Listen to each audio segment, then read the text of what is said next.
करायला अगदी सोपी आणि खायला अगदी चमचमीत. कोणाला वाटेल की तुम्ही नॉनव्हेज बनवले त्याच्या वासावरून, पण बघितली ना ही व्हेज भाजी आहे आणि आहे ना अगदी नॉनव्हेज सारखी चवीला लागती. जे नॉनव्हेज खात नाहीत ना तर त्यांच्यासाठी हा प्रकार खूप छान आहे आणि आवडीनं खातील, मटणाची चव सुद्धा विसरून जातील. नमस्कार, मेजवानी जेवणाची यामध्ये तुम्हा सगळ्यांचं खूप खूप खूप मनापासून स्वागत आहे. तर आज करणार आहे आपण परफेक्ट नॉनव्हेज चवीची फणसाच्या गऱ्यांची भाजी. आणि फणस निवडताना कोणता निवडायचा, कसा साफ करायचा, त्यासाठी पटकन रेसिपीला सुरुवात करूया. तुम्ही ना या अगोदर कधी अशी भाजी बघितली नसेल आणि खाल्ली सुद्धा नसेल, अशा चवीची भाजी मी तुम्हाला आज दाखवणार आहे इथं. तर त्यासाठी ना फणस घेतानाच कोवळा फणस घ्यायचा. जितका कोवळा फणस घ्याल ना तितकीच भाजी शिजायला बरी पडते, लवकर शिजते सुद्धा आणि चवीला सुद्धा खूप छान लागते. तर इथं असा कोवळा फणस घेतला. त्या अगोदर आहे ना आपल्याला तयारी करायची काय. तर इथं बघा थोडंसं आहे ना तेल लावून घ्यायचंय हाताला तेल लावून घेतलं ना तर काय होतं, फणसाच्या आतला जो चिकटपणा असतो ना, चीक असतो थोडक्यात, तो चीक हाताला लागत नाही. आता तुम्ही खाली पेपर सुद्धा हातरू शकता, पण मी पेपर नाही हातरणार आहे. आता हा फणस आहे ना आपल्याला कापून घ्यायचा आहे.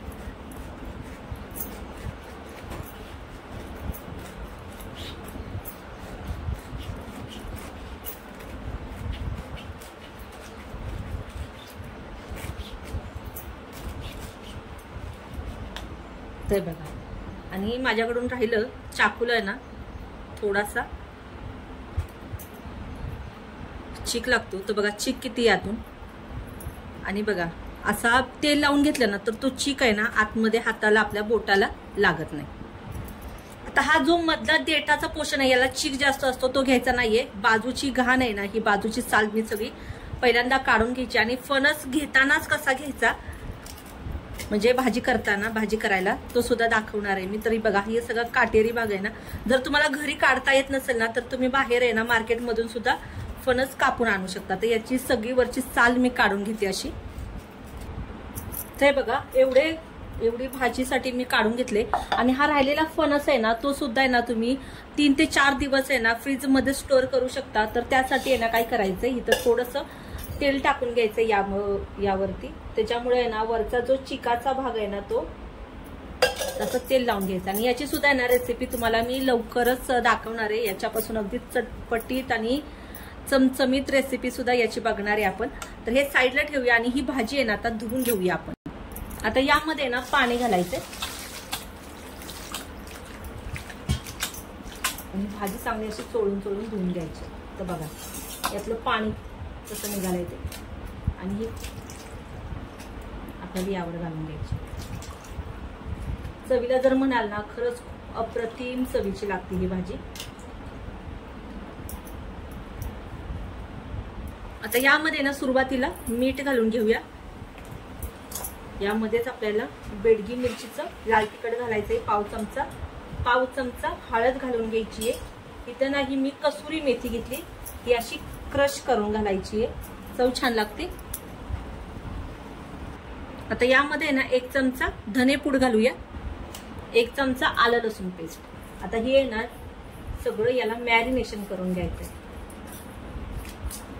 याच्या समोर ना तुम्हाला मटण सुद्धा अगदी फिकं लागल, इतकी चवीला सुंदर भन्नाट अशी ही भाजी लागते.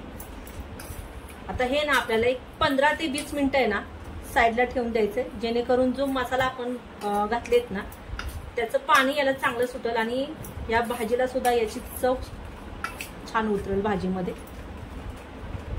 आता इथे एक कढई ठेवली. या कढईमध्ये ना आपल्याला मसाला भाजून घ्यायचा आहे. तर त्यासाठी नाही तो उभा स्लाइस केलेला कांदा आहे तो घालून घेणार आहे. आणि हा कांदा आहे ना आपल्याला चांगला भाजून घ्यायचा आहे. मसाला अगदी साधा सिंपल आहे, पण मसाल्याने ना या भाजीला चव अगदी मटणाच्या सारखी लागते. आता यामध्ये ना तेल घालून घेते. कांदा आहे ना आपल्याला हलकासा लालसर करून घ्यायचा आहे.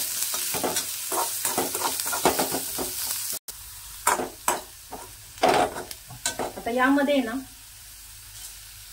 खोबरं घालून घ्यायचं, आणि हे सुकं खोबरं घेतलेलं आहे मी. यामध्येच ना मी घालणार आहे 1 दालचिनीचा तुकडा तोडून, तमालपत्र 2, आणि हे सुद्धा आहे ना खमंग खरपूस भाजून घ्यायचे। 1 चमचा खसखस घालणार आहे आणि खसखस सुद्धा तेलावर मसाल्यामध्येच परतून घ्यायची। खसखस भाजायला वेळ लागत नाही, पण शेवटी घातली ना तर करपत सुद्धा नाही। आता यामध्येच अर्धा इंच आलं घालते, लसणाच्या पाकळ्या घालते 5-6। आता यामध्ये टोमॅटो घालून घेते आणि हा सगळा मसाला चांगला परतून घ्यायचा आहे। आता सगळ्यात शेवटी ना बघा इथं एक जावेत्री घेतली, ती घालून घ्यायची।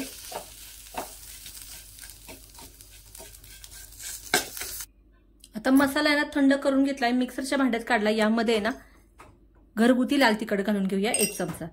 आता यामध्येच ना अर्धी वाटी दही घालून घेते। दही आहे ना मसाला वाटताना घालताना तर जी आपण भाजी करतो ना त्याला कलर छान येतो आणि एकतर चव सुद्धा छान लागते। आता हा मसाला वाटून घेते। मसाला चेक करूया। तर बघा मला पाणी ना घालावंच लागलं नाही, कारण मी यामध्ये दही घातलं होतं। मसाला साईडला ठेवूया। आता इथे पॅन ठेवला, या पॅन मध्ये ना तेल घालून घेते।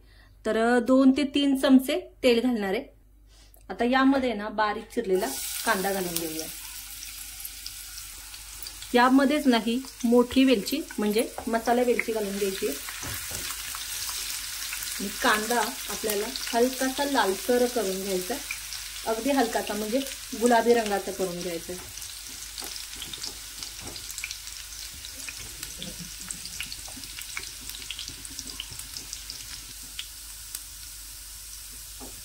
कांदा हलकासा लालसर झालाय। यामध्ये नाही मॅरिनेशन केलेलं फणसाचे गरे ते घालून घ्यायचे आणि परतून घ्यायचे व्यवस्थित। त्याचा कलर आहे ना खूप छान येतो, शिवाय ना ही स्टेप केल्यामुळे भाजीला चव सुद्धा अगदी अप्रतिम चवीची लागते। आता ना यावर झाकण ठेवूया आणि एक वाफ काढून घेऊया। तर आता चेक करूयात। वास खरंच खूप सुंदर सुटला याचा आणि कोणी म्हणणारच नाही की आपण ही आहे ना व्हेज भाजी अगदी नॉनव्हेज भाजी सारखा याचा वास येतो परतत असताना। आता यामध्ये ना आपण घालणार आहे तयार केलेलं वाटण। आता या स्टेजवर आहे ना सगळं वाटण मी घालून घेणार आहे आणि मसाला आहे ना चांगला कोट होईपर्यंत हे परतून घ्यायचे। सगळ्या मसाल्यामध्ये ना हे व्यवस्थित असं कोट झालं पाहिजे, त्यामुळे काय होईल मसाल्याचा अर्क आहे ना फणसाच्या गऱ्यांमध्ये फणसाच्या भाजीमध्ये छान असा उतरेल। आता यावर आहे ना परत झाकण ठेवूया आणि एक वाफ काढून घेऊया। तर आता चेक करूया। मस्त खूप अशी वास आहे ना, मला खरंच खूप आमच्या घरभर पसरलाय। आता यावर आहे ना थोडीशी कोथिंबीर घालूया आणि भाजी आहे ना अजून तयार झालेली, पण असा मसाल्यांमध्ये कोथिंबीर घालून घेतली ना तर भाजीच्या ना शेवटच्या घासापर्यंत वास येतो बघा। आता यामध्ये ना मी घालणार आहे इथं गरम पाणी घालायचंय। आता पाणीच म्हणाल ना तर इथं बघा 1 ते 1.5 वाटी पाणी घातलेले आणि ही भाजी ना आपल्याला चांगली अशी शिजवून घ्यायची आहे आणि शिजती सुद्धा लगेच, कारण आपण यामध्ये ना बी घातलेली नाही। जर बी घातली असती ना तर भाजी लवकर शिजली नसती। आता यावर झाकण ठेवूया आणि 15 मिनिटं ही भाजी चांगली शिजवून घेऊया। तर भाजी चेक करूया। वाव मस्त झालीये। आता यावर आहे ना थोडीशी हिरवी कोथिंबीर घालूया आणि भाजी मिक्स करून घेऊया। आणि जशी आहे ना तुम्हाला जितकी पातळ घट्टसर हवी आहे ना त्यानुसार तुम्ही करू शकता। परफेक्ट कन्सिस्टन्सीची भाजी झालेली आहे। वास जर म्हणाल ना वास खरंच खूप घरभर पसरलाय आणि आहे ना सगळ्यांना आमच्या इथं वाटतंय की नॉनव्हेजचा बेत चाललाय, पण बेत माझा आहे तो व्हेजचा बेत आहे। पण वासामुळे ना खूप अप्रतिम अशी भाजी ही दिसतीये। चवीला कशी झालीये ती सुद्धा तुम्हाला कळेल जर तुम्ही या पद्धतीने केली तर। आता भाजी ना आपण सर्व करून घेऊया। यावर आहे ना थोडीशी कोथिंबीर मटणाला मागं सारल ना अशी भाजी तयार झालीये. एकदा या पद्धतीने करा आणि आवडली तर कमेंट बॉक्समध्ये कळवायला विसरू नका. चॅनलला लाईक केलं नसेल तर लाईक करा, सबस्क्राईब करा आणि बाजूला जे बेल आयकॉन असेल ना ते नक्कीच दाबा. चला तर मग भेटूया अशा छान छान रेसिपी सोबत. तोपर्यंत पाहत राहा मेजवानी जेवणाची.